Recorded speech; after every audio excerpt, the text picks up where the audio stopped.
also the co-chair of the Advocacy Committee.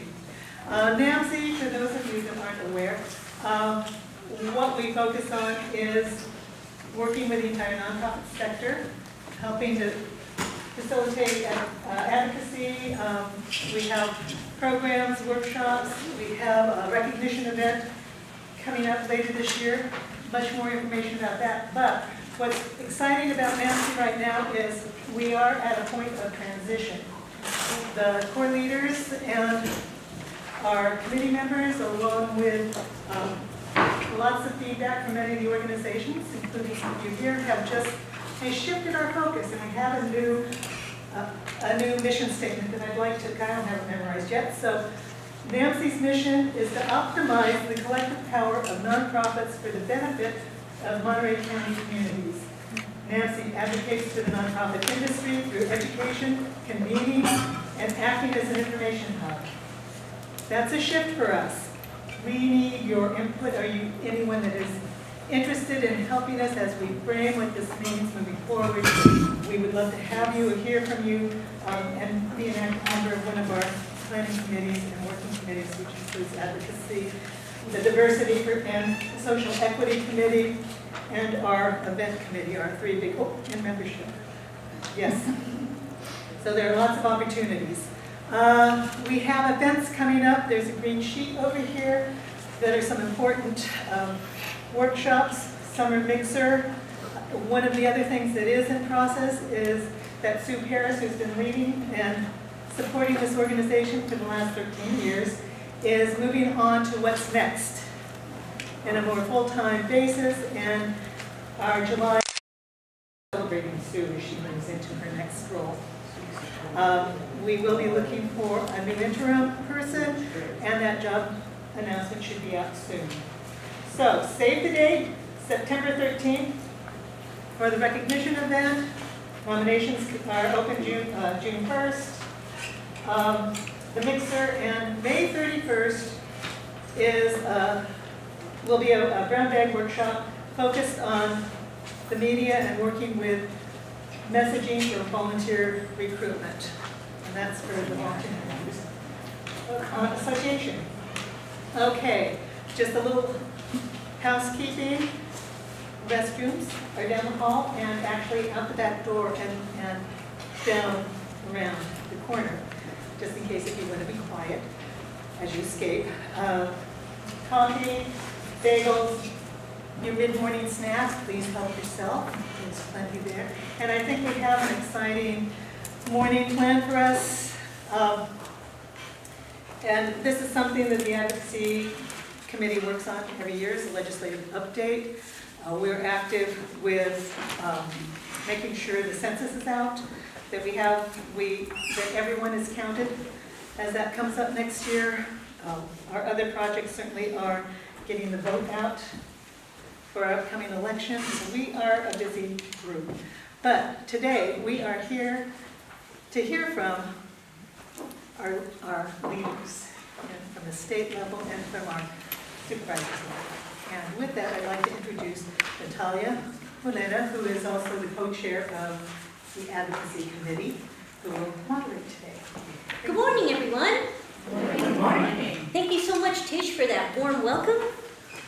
We have wonderful, esteemed guests here, and I'm going to read a little bit of their biography and then dive into questions. Now, some of the questions will be specific to the person's position and purview, and then in the end, I'm going to ask some general questions. And we're going to be very respectful of your time, so if I cut into anyone, it's only because I'm trying to be mindful of time, okay? And I especially want to hear questions from the audience. All right.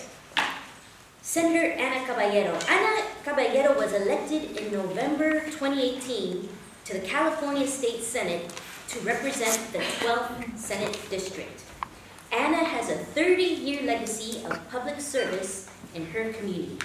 She received an undergraduate degree from UC San Diego and her law degree from UCLA. After graduating law school, she moved to Salinas to provide legal services to farm workers. Anna then ran for Salinas City Council and served for 7 years. She was the first female mayor of Salinas in 1998. Anna was first elected to the State Assembly in 2006, where she continued residents. She made it easier for farmers to utilize their land to build farm worker housing. She was also able to access much-needed gang intervention funds to help reduce gang violence in the region. An advocate for education, she also voted to extend state student aid to undocumented students applying for citizenship. Under Anna's leadership, $65 million were allocated to build housing and provide services for homeless veterans and rural communities, while providing struggling families access to home refinancing assistance. During her time working with Governor Brown, Anna was the highest-ranking Latina in state government. Assemblyman Robert Rivas. Assemblyman Robert Rivas has deep roots in the 30th District. He grew up with his brother in farm worker housing, cared for by his single mother and grandparents, who immigrated from Mexico in the early 1960s. As a boy, Rivas watched his grandfather fight for farm worker rights alongside Cesar Chavez. Meanwhile, Rivas struggled to overcome a severe stutter that rendered him almost speechless. His mother spent all of her savings on speech therapy, and it was only after years of work that Rivas was able to overcome the disability. Inspired to help others overcome their own life challenges, Rivas chose to pursue a career in public service. After obtaining a master's degree, Rivas worked for Assembly members Simón Salinas and Anna Caballero. Encouraged by community members who followed his years of work in local government, Rivas first ran for supervisor in 2010. Voters responded to his energy and passion, and he won with over 70% of the vote. After 8 years of service on the Board of Supervisors, Rivas was elected to represent the people of Assembly District 30. He works on the following committees within the California State Assembly: Agriculture, Appropriations, Government Organization, Local Government, and Rules. Assemblyman Rivas lives in Hollister with his wife, Kristen, and their 2-year-old daughter, Melina. Supervisor John Phillips. Supervisor John Phillips was elected as Monterey County Supervisor for District 2 in November 2018. John grew up in Culver City area of Southern California. He graduated from Long Beach State College in 1964 with a BA in Political Science. In 1968, he graduated from Bolt Hall Law School at Berkeley. After graduation from law school, he practiced law in Oakland, California for several years as a civil litigator for a private law firm. John moved to the Monterey area and began his long career at the District Attorney's Office in 1971. He served as Deputy DA from 71 to 75. In 75, he was appointed Assistant District Attorney in charge of the Salinas office. He was appointed to the Monterey Superior Court bench in 1984 and served for 21 years before retiring in 2004. While on the bench, he created the Domestic Violence Court and was responsible for the development of the Mental Health Court. In 2000, he, along with other concerned citizens, founded Rancho Cielo, a successful and innovative program for at-risk youth. John and his wife Patty live in the Prunedale area. They have 3 grown children.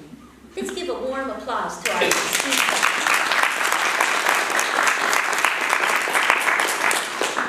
Okay, so the first question that we have here is for County Supervisor John Phillips.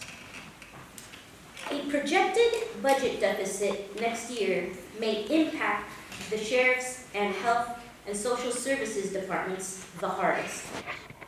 What policies or programs in these 2 departments may be in jeopardy for funding, such as health care for undocumented workers? And what is your position? And then finally, what can nonprofits do? Hopefully we don't encourage nonprofits to come and lobby us for money. But you know, I looked at all the issues that the county faces, and we have to look at our priorities. And we're facing a $14 million deficit this year. That's a lot better than last year, which was about 34 million, and we managed to get some things done. I think the sheriff's department, for example, will be all right, although that's one of the big areas that we have concerns about, because they need more people to run the new jail when it opens up, and so we have to look at that. I think we've said that our board has a strong commitment to first five and early childhood education, and so I think those are some areas that we gave some indication during our budget, the first budget go-rounds, that we would have opportunities there. But we have to be responsible on the budget. I mean, we went into our strategic reserves when we had the winds and the floods, and we're still paying that back, and we're far short of where we should be. We're looking at the juvenile hall that's going to have a deficit. It's going to have an overrun of anywhere from 6 to 12 million.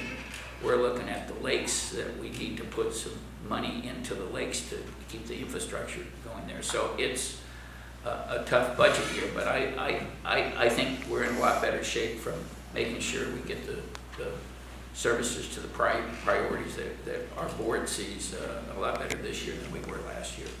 But the issues that I saw, and I had some, but when I was sworn in this year as chair of the board, the things that I saw that were issues that were the biggest issues facing the county. One was water from a number of different sources, but water down at the lakes and the infrastructure here, but water on the peninsula and out in North County, where we're looking at use point of entry, housing, affordable housing, farm worker housing, homelessness, infrastructure with Measure X passing, and with SB1, if the governor doesn't take away our SB1 money because of our housing. I think we're in pretty good shape from our infrastructure road standpoint as far as really starting to do some things, but budget was the other thing I pointed out. It's not an easy budget year. Last year we laid off some county employees. We had to in order to do that. And the big thing is pension and health care. And these poor departments come in and say, we're not asking for any more people. And you say, well, you've got to cut $500,000 out of your budget. Well, why is that? Well, because the pension is going up and health care is going up. And we're still trying to wind down, and we have a bill pending, and Senator Monning has it to try to restructure for and complete some of the things that we see on the board. And then the other piece, what can nonprofits do in a nutshell? Well, I mean, besides coming, but I mean, a nonprofit has to see where the direction's going with the county. I mean, it's not the job of the county to support nonprofits. And I know when I was on the Community Foundation, they have a policy of every 3 years or so is you can't apply for a year or two, so that you don't become dependent on one source or the other. We're looking at, we have some nonprofits that we were supporting out of TOT taxes. And I got a lot of heat because we have a formula that was established 15 years ago, and it's based on a percentage. It keeps going up, and TOT escalated a lot quicker than we thought. And so I have the other nonprofits coming in and saying, hey, give us some of that money. We're doing a good job, and I think we can contribute to it. And so I said, I don't feel comfortable being locked into this formula that was established 15 years ago, and I wasn't on the board, and none of my colleagues were on the board at that time. It makes it easier to do that. So I'm trying to say, well, let's at least put a cap on some of those funders, so we have some money from the other ones. Especially some people in my district says we're not getting any money for to encourage tourism in the north area, in the south area, in the Salinas area. Most is going to the peninsula. That's generating a lot more of the TOT taxes than any of the rest of us. So I'm trying to get a little broader approach, maybe put a cap this year, and then take under evaluation how the county supports the nonprofits better that we feel are taking care of our citizens in an appropriate way. Thank you. Okay, the next issue we're going to be discussing is housing. Much of our constituency is low income and very low income. Thinking about that specifically, Assemblymember Robert Rivas and Senator Anna Caballero, which legislation are you supporting and working for? And then, are there things that we as nonprofits could be doing to advocate for this legislation around low income and very low income housing? That's a great question. So, I really appreciate the invitation to be here this morning. I got a chuckle off when I walked in and I saw the coffee said regular and there was a decaf. And I say that because I used to work for Anna, when she was first elected in 2006. And this is my first few months in this position, and it is wild. Right? I don't have any time for anything. I'm a mess. I didn't have time to shave this morning. It's exhausting. It's a great experience. But I mentioned this story because I got a chuckle when I walked in. Because I worked for Anna when she was first elected. It was the same experience. It was, we're everywhere. And Anna would, so I'd go get coffee for her in the morning, and she'd be like, "Hey, Rob, give me half decaf and half regular." So I was like, I'm gonna give her all regular this morning. And she doesn't know that. And it was about noon. She's like, she had all this energy. She's like, "Man, are you sure you give me half decaf?" Anyways, I got a good chuckle out of that. But I really appreciate being here. And this week it was our spring break, and I think I've worked some long hours this week because I've gone to all the local governments and given an update, as far as the progress we're making in Sacramento, and to talk about some of the legislation that I've introduced. The one thing I did mention is this is a different time for California. Not only is this a different job for me and for Anna and the Senate, but we have a different governor, a new governor with different priorities. And we in Sacramento are still guessing where he's going to land on a lot of these different policy areas, whether it's education policy, whether it's environmental issues, labor issues, public safety. But one area that he has made absolutely clear that is his number one priority is housing. And so certainly this housing crisis is crippling this entire state in many different ways. And it's very difficult to answer the question because what makes this state so great is we're so diverse and we're so different in many ways. And this housing crisis, poverty is such a challenging issue for this state because, if it's anything I've learned in my first few months in Sacramento is we're an incredibly wealthy state.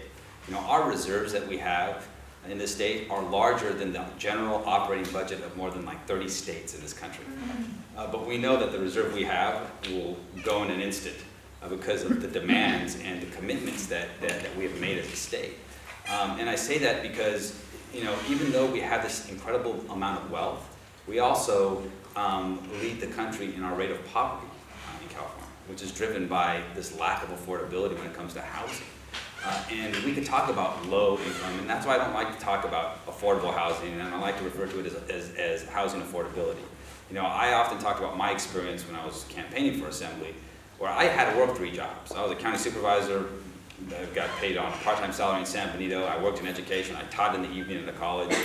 And I had to work those 3 jobs, not because I liked working so much, but because I needed to feed my family and pay my mortgage. And I'm not poor, and knowing that other people had it much worse than I do, and I was struggling. I don't even know my neighbors, because my neighbors are gone all the time as well. And that's why I think that it's very difficult to quantify this housing problem when it affects everybody at all income levels.